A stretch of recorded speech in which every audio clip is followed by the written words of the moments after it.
ഇത് മാസ് മോട്ടോഴ്സിൽ നിന്നാണ്. നമ്മുടെ ഹീറോ ഹോണ്ടയുടെ പാഷനാണ് വണ്ടി. പഴയ മോഡൽ 2003 മോഡൽ വണ്ടിയാണ്. അപ്പോൾ നമ്മളത് ജനറൽ സർവീസായിട്ട് കയറ്റുന്നുണ്ട്. ജനറൽ സർവീസായിട്ട് നമ്മൾ ചെക്ക് ചെയ്യേണ്ട. അതേപോലെ ബാറ്ററി ചാർജ് കംപ്ലൈൻറ്റ്, അങ്ങനെ കുറച്ച് കംപ്ലൈൻറ്റുകളുണ്ട്. അപ്പോൾ സർവീസിൻ്റെ ഭാഗമായിട്ട് നമ്മളൊരു ബാക്ക് ബ്രേക്ക് ലൈനർ നമ്മൾ ചെക്ക് ചെയ്യാനൊക്കെ അയച്ചതാണ്. അപ്പോൾ നമുക്കത് കിടക്കുന്ന കമ്പനി ലൈനറാണ്. നമുക്കതൊന്ന് ക്ലീൻ ചെയ്ത് കയറ്റിയാൽ മതി. അതേപോലെ തന്നെ ചെയിൻ്റെ ഭാഗമായാലും ചെയിനൊക്കെ വലിയ പഴക്കമില്ലാത്ത ചെയിനാണ്. അപ്പോൾ അത് നമുക്ക് ടൈറ്റ് ചെയ്യാനുണ്ട്. അപ്പോൾ അത് അഡ്ജസ്റ്റ് ചെയ്ത് ഉപയോഗിക്കാം നമുക്ക് കേട്ടോ. പിന്നെ അതേപോലെ തന്നെ ഈ വീലിൻ്റെ ഉള്ളിൽ തന്നെ ഈ റബ്ബറുകളൊന്നും മാറ്റിയിടാം, കാരണം അത് ഇച്ചിരി പ്ലേ കാണിച്ചു തുടങ്ങിയിട്ടുണ്ട്. പിന്നെ അതേപോലെ നമ്മൾ അതിൻ്റെ എയർ ഫിൽറ്ററിൻ്റെ ഭാഗത്തേക്ക് വരുമ്പോഴത്തേക്കും എയർ ഫിൽറ്ററും അതിൻ്റെ ഈ എയർ ഫിൽറ്റർ ഹോൾഡറും നമുക്കൊന്ന് മാറ്റാം. കാരണം എന്ന് വെച്ചാൽ ഇതൊക്കെ അത്യാവശ്യം തുരുമ്പായിട്ട് അതിൻ്റെ ശരിക്കും എയർ ഫ്ലോ ഒക്കെ ശരിക്കും ചില ഭാഗങ്ങളൊക്കെ അടഞ്ഞു പോയേക്കതുണ്ട്. ഈ ഭാഗങ്ങളൊക്കെ അടഞ്ഞു പോയിട്ടുണ്ട്. അതപ്പോൾ നമ്മൾ എങ്ങനെ അഡ്ജസ്റ്റ് ചെയ്ത് എയറൊക്കെ അടിച്ച് ക്ലീനാക്കി എടുത്താലും പിന്നീട് വീണ്ടും റിപ്പീറ്റ് സെയിം പ്രോബ്ലം വരും. കാരണം ഞാൻ ഓൾറെഡി തുരുമ്പാണ്, അപ്പോൾ വീണ്ടും കംപ്ലയിൻറ്റ് വരും ഇത്. അപ്പോൾ അതൊന്നും മാറ്റിയിടാം കേട്ടോ. എയർ ഫിൽറ്ററും ഹോൾഡറും കൂടിയിട്ട് വലിയ കോസ്റ്റ്ലി ഒന്നുമല്ല, ഏകദേശം ഒരു 100 രൂപ 110 രൂപ ആ റേഞ്ചൊക്കെയാണ് ഹോൾഡറിന് വരുള്ളൂ. എയർ ഫിൽറ്റർ നമുക്ക് എന്തെങ്കിലും മാറണമല്ലോ. പിന്നെ അതേപോലെ നമുക്ക് അതിൻ്റെ കാർബറേറ്ററും കൂടി നമ്മളൊന്ന് അഴിച്ച് ക്ലീൻ ആക്കുന്നുണ്ട്. കാർബറേറ്ററും ഫുള്ളായിട്ടൊന്ന് അഴിച്ച് ക്ലീൻ ചെയ്ത് റീസെറ്റ് ചെയ്യുന്നുണ്ട്. കാരണം അതിൻ്റെ ശരിക്കും പറഞ്ഞാൽ എയർ ഫിൽറ്റർ ബോക്സിൽ നിന്ന് പറഞ്ഞാൽ ആ പൈപ്പ് തന്നെ മൗത്തുന്നത് ശരിക്കും കാർബൺ കയറിയിട്ട് ഒരുവിധം അത്യാവശ്യം നല്ല രീതിയിൽ തന്നെ കാർബൺ ഡെപ്പോസിറ്റ് ഉണ്ട് അതിനകത്ത്. അപ്പോൾ അതൊന്ന് ക്ലീനർ വെച്ചിട്ട് നല്ല രീതിയിലൊന്ന് ക്ലീൻ ചെയ്തെടുക്കാം.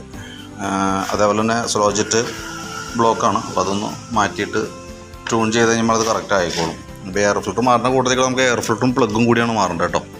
എയർ ഫിൽറ്റർ മാറ്റണം, പ്ലഗ് മാറണം. അതേപോലെ തന്നെ കാർബറേറ്റർ ക്ലീൻ ചെയ്തിട്ട് കാർബറേറ്റർ ക്ലീനർ ഉപയോഗിച്ച് ക്ലീൻ ചെയ്ത് നമുക്ക് റീസെറ്റ് ചെയ്യാം. പിന്നെ അതേപോലെ നമുക്ക് ഫ്രണ്ടിലേക്ക് വരുമ്പോഴത്തേക്കും ഫ്രണ്ട് ബ്രേക്കിൻ്റെ ലൈനർ തീർന്നിട്ടുണ്ട്. ബ്രേക്ക് ലൈനർ കഴിഞ്ഞ് കിടക്കണതാണ്. അപ്പോൾ അതൊന്ന് മാറ്റിയിടാം. പിന്നെ സ്പീഡോമീറ്റർ വർക്കിംഗ് അല്ല, അത് കേബിളിൻ്റെയാണ്, കേബിൾ പൊട്ടിപ്പോയേക്കാണ്. മെക്കാനിസം വേറെ പ്രശ്നമില്ല, അത് റെഡി ആവും. നമ്മൾ ചെക്ക് ചെയ്തിരുന്നു, കംപ്ലയിൻറ്റ് ഇല്ല, വർക്ക് ചെയ്യുന്നുണ്ട്. ചെറിയൊരു ടൈറ്റ് കാണിക്കുന്നുണ്ട്, എങ്കിൽ കൂടി നമുക്കത് കേബിൾ മാറ്റിക്കഴിഞ്ഞാൽ റെഡി ആയിക്കോളും. പിന്നെ ഫ്രണ്ട് ബ്രേക്കിൻ്റെ കേബിൾ ടൈറ്റ് ഉണ്ട്. ഫ്യൂവലിൻ്റെ പെട്രോളിൻ്റെ മീറ്റർ കാണിക്കുന്നില്ല, ഫ്യൂൽ മീറ്റർ വർക്കിംഗ് അല്ല, അത് ടാങ്കിനകത്ത് തന്നെ ഫ്ലോട്ടിൻ്റെയാണ് ആ ഒരു കംപ്ലയിൻറ്റ് കാണിക്കുന്നത് കേട്ടോ. പിന്നെ നമുക്ക് അതിൻ്റെ വയറിങ്ങുമായി ബന്ധപ്പെട്ട് ചെക്ക് ചെയ്യുന്ന സമയത്ത് ഈ ഹാൻഡിൽ ഇങ്ങനെ ശരിക്കും പറഞ്ഞാൽ തിരിയുന്ന ഭാഗത്ത് തന്നെ വയറുകളോ എല്ലാം തന്നെ പൊട്ടിക്കിടക്കാം.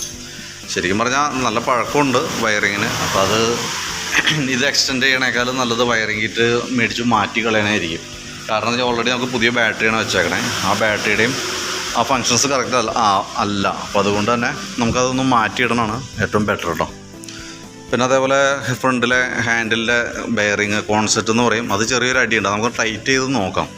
ഒരു രക്ഷയില്ലെങ്കിൽ മാത്രം നമുക്കത് അഴിച്ച് മാറ്റിയാൽ മതി. കാരണം ഇത് ചെറിയ ടൈപ്പ്, അതായത് പഴയ മോഡലായതുകൊണ്ട് നമ്മൾ മാറ്റിയിട്ടാലും കുറേ കഴിയുമ്പോൾ പ്രോബ്ലംസ് വരും. നമുക്ക് സെറ്റ് ചെയ്ത് നോക്കാം. വലിയ പ്രോബ്ലം ഇല്ല, വലിയ പ്രശ്നമില്ല എന്നുണ്ടെങ്കിൽ നമുക്കത് അഡ്ജസ്റ്റ് ചെയ്ത് ഉപയോഗിക്കാം. കാരണം അതുകൊണ്ടൊന്നും പ്രത്യേകിച്ച് വേറൊന്നും വരാനില്ല. കാരണം എന്താ വെച്ച് കഴിഞ്ഞാൽ അത് നമുക്കിപ്പോൾ എപ്പോൾ അഴിച്ചാലും നമുക്ക് മാറ്റുമ്പോൾ സെറ്റായിട്ടോ മാറ്റാൻ പറ്റുള്ളൂ. പിന്നെ അതേപോലെ ഫ്രണ്ട് റിമ്മിൻ്റെ കേസ് പറഞ്ഞിട്ടുണ്ടായിരുന്നു, അത് നമ്മൾ തപ്പി നോക്കി അവൈലബിൾ അല്ല. സെക്കൻഡ് ഹാൻഡ് നോക്കിയതാണ് കേട്ടോ, സെക്കൻഡ് ഇല്ല. ഇനിയിപ്പോൾ ഇത് മാക്സിമം ഉപയോഗിക്കാം. ഏതെങ്കിലും രീതിയിൽ വരാണെങ്കിൽ നമുക്ക് അറേഞ്ച് ചെയ്ത് തരാം. അതല്ലെങ്കിൽ അത് പുതിയത് മാറ്റിയിടുന്നതായിരിക്കും കുറച്ചുകൂടി ബെറ്റർ കേട്ടോ. അപ്പോൾ വലിയ മേജറായിട്ടുള്ള കംപ്ലയിൻ്റ് ഒന്നും പറയാം. ഒന്നാമത് നമുക്ക് വയറിങ്ങിൻ്റെയാണ് പ്രശ്നം, വയറിങ് മാറ്റണം. പിന്നെ ജനറലായിട്ടുള്ള സർവീസ് കാർബറേറ്റർ ഒന്ന് ക്ലീൻ ചെയ്യേണ്ടതായിട്ടുണ്ട്. അതൊക്കെയാണ് മെയിനായിട്ടുള്ളൂ. അപ്പോൾ ഞാൻ അതിൻ്റെ ഏകദേശം ഒരു എസ്റ്റിമേറ്റ് കൂടി നോക്കിയിട്ട് അതിൻ്റെ ഡീറ്റെയിൽസ് ഒന്ന് വാട്സപ്പിലേക്ക് ഇട്ടേക്കാം. ഓക്കെ, വർക്ക് കംപ്ലീറ്റ് ആയിക്കുമ്പോൾ കോൺടാക്ട് ചെയ്യാം. ഡീറ്റെയിൽസും എസ്റ്റിമേറ്റും വീഡിയോ അടക്കം എല്ലാം അടക്കം ഞാൻ വാട്സപ്പിലേക്ക് എൻ്റെ ഡീറ്റെയിൽസ് അയച്ചേക്കാം കേട്ടോ. ഓക്കെ.